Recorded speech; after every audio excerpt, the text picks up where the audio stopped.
Mahatma Gandhi medical university का 7वां दीक्षांत समारोह, मुख्यमंत्री भजनलाल शर्मा क्या कुछ कह रहे हैं, जरा सुनिए। नमस्कार।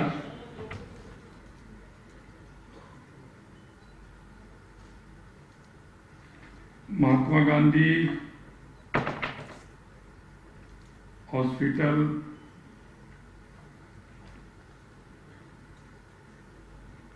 एवं Mahatma Gandhi university of medical sciences and technology Jaipur के इस 7वें दीक्षांत समारोह में मंच पर विराजमान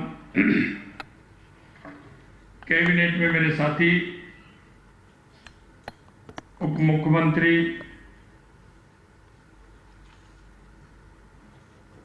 सम्मानीय प्रेमचंद जी बैरवा साहब,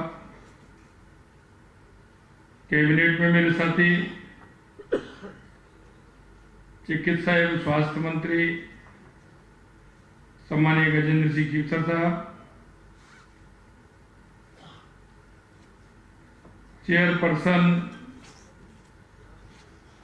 doctor ML. Sodkar ji, chairperson cum chancellor doctor Prakash Chand Sodkar ji, vice chancellor doctor Achal Gulati ji, vice chancellor doctor BK. Kapoor ji, former vice chancellor and advisor Sudhir Sachdeva ji, मंच पर विराजमान अन्य सभी अतिथिगण, मेरे सामने बैठे सभी छात्र छात्राओं, उपस्थित सभी महानुभाव, हॉस्पिटल के सभी प्रबंधक, डॉक्टर, कार्मिक, सबसे पहले तो मैं आप सभी का यहाँ अभिनंदन करता हूँ, वंदन करता हूँ, क्योंकि आप जिस क्षेत्र में काम कर रहे हैं वो क्षेत्र सेवा का क्षेत्र है, और सेवा के क्षेत्र में जब हम काम करते हैं वो अर्थ से नहीं, मन की शांति से जोड़ा जाता है। इसलिए मैं आप सभी का अभिनंदन करता हूं। मैं अस्पताल प्रबंधक का आभार व्यक्त करता हूं कि जिन्होंने मुझे आप सबके बीच अपने 7वें दीक्षांत समारोह में आने का अवसर दिया। मुझे खुशी है कि महात्मा गांधी अस्पताल में कैंसर के इलाज हेतु साइबर नाइफ और पेट स्कैन मशीन स्थापित की गई है और 11 मंजिल के हेमेटोलॉजी टावर की शुरुआत आज हुई है। आपका ये अस्पताल राष्ट्रपिता महात्मा गांधी की मानव सेवा से प्रेरित, जिन्होंने अपना पूरा जीवन देश सेवा और मानव सेवा को उन्होंने समर्पित किया। महात्मा गांधी अस्पताल चिकित्सा, शिक्षा और मानव सेवा के लिए उत्कृष्ट कार्य कर रहा है। ऐसे उत्कृष्ट कार्य, सेवा, कर्म और समर्पण के लिए मैं संस्थान के संस्थापक और उनके सभी सहयोगियों मैं बधाई देता हूं, उनको धन्यवाद देता हूं। आज के इस दीक्षांत समारोह के अवसर पर अपनी शिक्षा पूरी कर समाज की सेवा का बीड़ा उठाने वाले आप सभी विद्यार्थियों को भावी जीवन के लिए शुभकामनाएं भी देता हूं। आप सभी मानव सेवा के भाव को सबसे ऊपर रखते हुए रोगों को दूर करने और रोगों के इलाज करने में अपना सर्वश्रेष्ठ देंगे, ये मुझे विश्वास है। और जैसा कि मैंने कहा कि ये अर्थ से ज्यादा सेवा का भाव इसमें आवश्यक है, और आप ये निश्चित मान लीजिए व्यक्ति को निमित्त किया जाता है, और निमित्त इस बात के लिए किया जाता है कि आपको सेवा कहां करनी है। यह कभी कभी हमारे मन में आ जाती है कि हम अपनी मर्जी से सेवा कर रहे हैं, किस क्षेत्र को हम चुनते हैं। आपके में छात्रों से भी कहना चाहता हूं, आपके मन में कहीं की जाने की होगी कल्पना क्या होगी। कुछ के मन में तो ये होगा कि पहले से ही कि मुझे इस क्षेत्र में जाना है, लेकिन कई के मन में ये होगी कि मुझे दूसरे क्षेत्र में जाना है। लेकिन ईश्वर ने मंजूर किया और आप इस सेवा के क्षेत्र में आए, इसलिए भी मैं आपको बहुत बहुत बधाई और शुभकामनाएं देता हूं। और जीवन में क्योंकि हमको डिग्री मिलती है, हम उस क्षेत्र में काम भी करते हैं, लेकिन कुछ काम ऐसे होते हैं जिनको ईश्वर कराना चाहता है, वो भी काम आपसे कराएंगे। और इस सेवा के क्षेत्र में मैं हमेशा कहता हूं कि आप कई डिपार्टमेंट हैं जो सर्विस में रहते हैं, उनकी ड्यूटी 8 घंटे रहती है, लेकिन इस क्षेत्र में काम करने वाले की व्यक्ति जो होते हैं उनकी ड्यूटी 24 घंटे की होती है। कभी कभी तो ऐसा अनायास आता है कि आप 16 घंटे की ड्यूटी भी करके आए हैं, लेकिन अकस्मात कुछ भी हो गया तो आपको वो 16 घंटे से ज्यादा 20 घंटे के लिए भी आपको प्रेरित करते हैं और आपको वो करना होता है, क्योंकि ये सेवा का क्षेत्र ऐसा है कि आपके मन और भाव के आधार पर ईश्वर उसी क्षेत्र में काम करने के लिए आप सभी को लगाया है।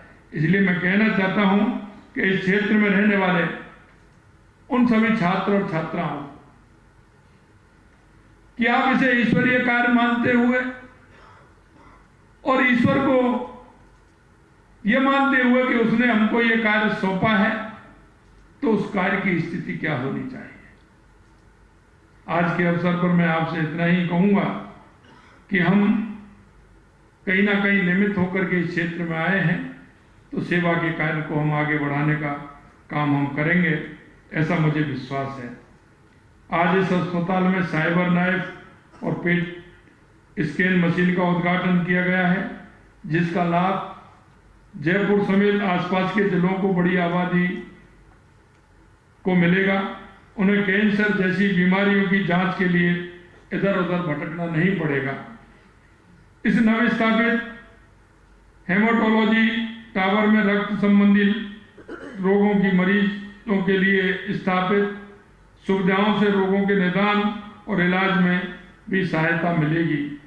और ये सहायता हमारे, जैसा कि हमारी सरकार स्वास्थ्य राजस्थान के लिए संकल्पित है, क्योंकि हमने जो बजट के आधार पर इस बार बजट में हमने 27,660 करोड़ रुपए यानी पूरे बजट का 8.26% हिस्सा केवल चिकित्सा एवं स्वास्थ्य के लिए रखा है। इससे पता चलता है कि हमारे लिए प्रदेशवासियों की सेहत कितनी महत्वपूर्ण है। हम चाहते हैं कि वो अंतिम पायदान पर खड़ा हुआ व्यक्ति, किसान है, मजदूर है, गांव में खड़ा है, उस व्यक्ति को भी इलाज पूर्ण रूप से मिले। क्योंकि आपने देखा होगा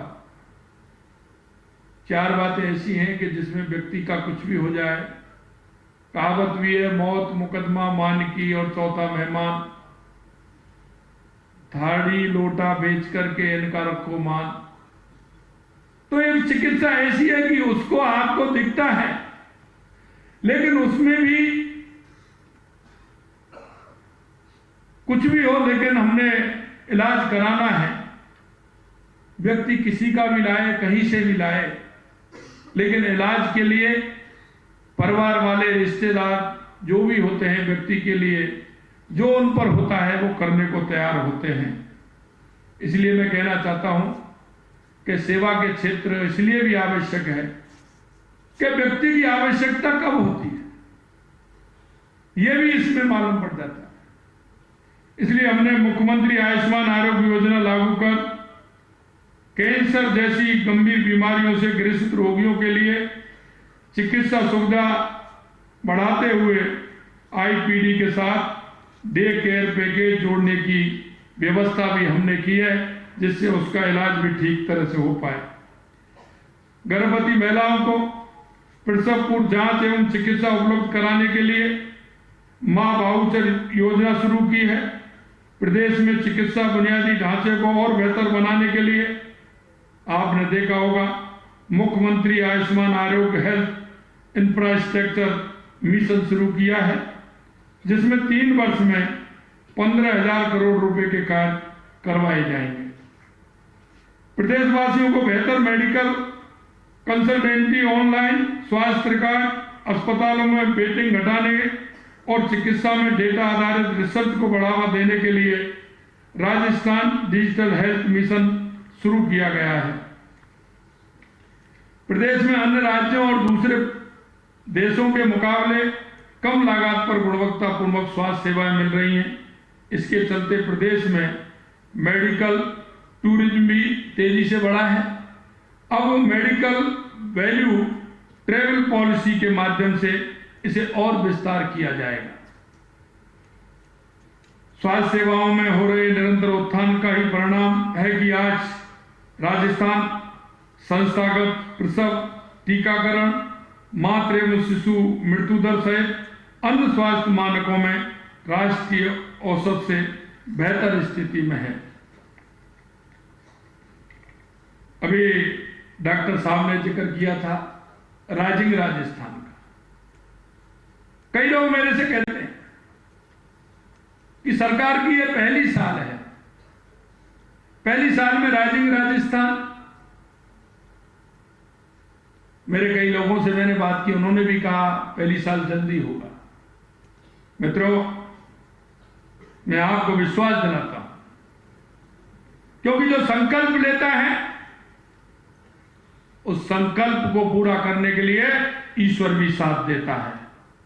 इसलिए मैं कहना चाहता हूं कि राइजिंग राजस्थान में आपने देखा होगा कि जिस तरह से देश के अन्य प्रदेशों में हमें जो सहयोग मिल रहा है, बाहर कंट्रियों से भी जो हमें सहयोग मिल रहा है, हम इसमें प्रदेश में चिकित्सा स्वास्थ्य समेत हर क्षेत्र में निवेश लाने के लिए ये राइजिंग राजस्थान हमारा 9 से 10 दिसंबर को राजस्थान ग्लोबल इन्वेस्टमेंट समिट आयोजित कर रहे हैं।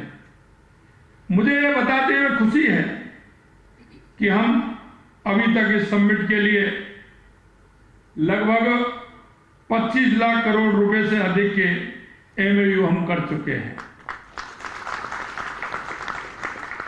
यह प्रसन्नता की बात है कि स्वास्थ्य क्षेत्र में भी निवेश के प्रति निवेशकों ने काफी रुचि दिखाई है। राज निवेश पोर्टल पर अब तक चिकित्सा से जुड़े 57,000 करोड़ रुपए से अधिक के करीब 300 निवेश प्रस्ताव आ चुके हैं। इनसे प्रत्यक्ष और अप्रत्यक्ष रूप से करीब 6 लाख लोगों को रोजगार के अवसर उपलब्ध होने की संभावना है। मैं आपको rising Rajasthan global investment summit में पधारने के लिए भी आपको आमंत्रित करता हूं। मुझे पूरा विश्वास है कि यह समिट राजस्थान को स्वास्थ्य सेवाओं में अग्रणी बनाने में सफल रहेगा। मैं आशा करता हूं कि इस चिकित्सा संस्थान से जुड़े आप सब लोग इसी प्रकार मानव सेवा के कार्यों को पूरी निष्ठा से एवं तत्परता के साथ पूरा भी करेंगे। और क्योंकि कहा है सबसे पहले आवश्यकता चिकित्सा और स्वास्थ्य की होती है, और हमने इसीलिए बजट में प्रावधान रखा है। आने वाले समय में हम चाहते हैं कि डिजिटलाइजेशन हो, जिससे कि जो मरीज है, क्योंकि आज हम देखते हैं कोई भी जांचें होती हैं, अगर 10 दिन पहले जांच किसी की हुई, 1 महीने पहले, 15 दिन पहले, 1.5 महीने पहले होती है, तो दोबारा से डॉक्टर उसका पर्चा बना देते हैं, फिर वो जांच के लिए जाता है। हम एक कार्ड बना करके दे रहे हैं, वो प्राथमिक स्वास्थ्य से लेकर के हर सेंटर तक जाएगा। और वो कार्ड में उसकी सारी जांचें होंगी, जिससे उसके जो बीमार है, किस कारण से है, उसके बारे में डिटेलिंग हो सके, उसकी हिस्ट्री मालूम कर सके। ये भी हमारी सरकार अभी राजस्थान के लिए काम करने जा रही है। मैं आपको इतना ही विश्वास दिलाता हूं कि चिकित्सा और स्वास्थ्य के क्षेत्र में ही नहीं, हमारी सरकार हर क्षेत्र में काम कर रही है। और आपने देखा है कि जिस तरह से हमने, क्योंकि हमारे देश के यशस्वी प्रधानमंत्री नरेंद्र मोदी जी कहते हैं कि 4 जातियां हैं, युवा, महिला, किसान, मजदूर, इसमें सभी का समाहित है। हम इनके उत्थान के लिए काम कर रहे हैं। आपने देखा, हमने युवाओं से कहा कि हम 1 साल में 1 लाख सरकारी नौकरी देंगे, 5 साल में 4 लाख सरकारी नौकरी देंगे। आपने देखा है कि हमने 33,000 युवाओं को नियुक्ति पत्र हमने दिए हैं। आने वाले समय में आपने ये भी देखा है कि 90,000 रिक्तियां, 60,000 चतुर्थ श्रेणी कर्मचारी की रिक्तियां, क्या 60,000 नियुक्तियां ये 11 महीने की है? ये कितने समय की है? मैं उनसे कहना चाहता हूं कि उन गरीब के बेटे को, किसान के बेटे को, मजदूर के बेटे को, आपको क्या आपत्ति हो रही थी उनको रोजगार देने? लेकिन 60,000 कोई 10 महीने, 11 महीने, साल, 2 साल में तो नहीं हो सकती। लेकिन हमने कहा, क्योंकि हमने युवा से वायदा किया है, और युवा के साथ जो वायदा किया है, हमारी सरकार उसके लिए कृत संकल्प है, हम उसे पूरा करेंगे।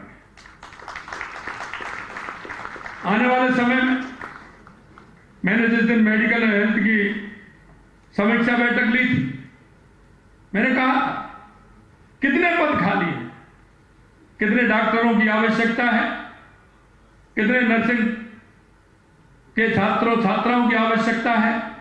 मैं आपको इतना ही विश्वास दिला सकता हूं कि हमारी सरकार हमारे उन युवाओं के लिए, हमारी उन बहनों के लिए, हमारे उस किसान के लिए, हमारे उस मजदूर के लिए और राजस्थान को आगे, हर क्षेत्र में आगे बढ़ाने के लिए कृत संकल्प है। हम हमारे राजस्थान को एक उत्कृष्ट राजस्थान, एक विकसित राजस्थान निश्चित रूप से आने वाले समय में हम बनाएंगे।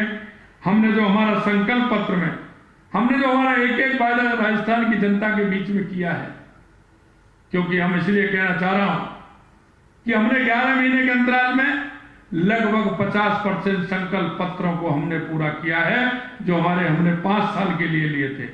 आने वाले समय में हम उस पूरे संकल्प को हमारे को पूरा करेंगे, और युवा, महिला, किसान, मजदूर, वो हमारा पूरी तरह से जो उसको हम सुविधा देने वाले हैं, उनके जो हमने संकल्प पत्र में वायदे किए उनको पूरा करेंगे।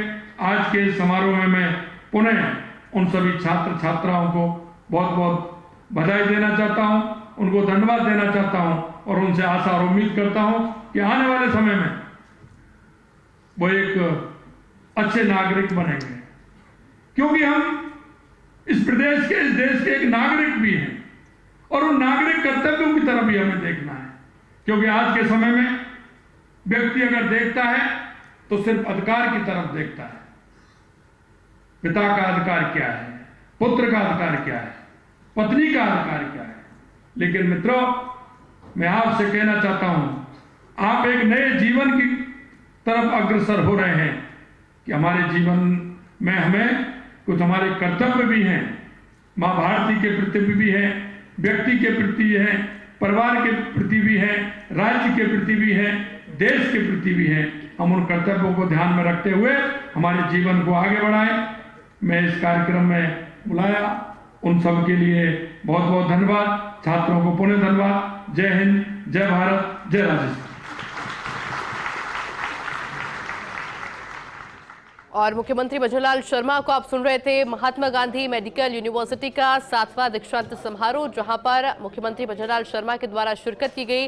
राइजिंग राजस्थान का जिक्र करते हुए मुख्यमंत्री भजनलाल शर्मा नजर आए और साथ ही में सभी को बधाई देते हुए नजर आए। सीतापुरा स्थित यूनिवर्सिटी कैंपस में दीक्षांत समारोह का आयोजन हो रहा है, जहां मुख्य अतिथि के तौर पर मुख्यमंत्री भजनलाल शर्मा की मौजूदगी है।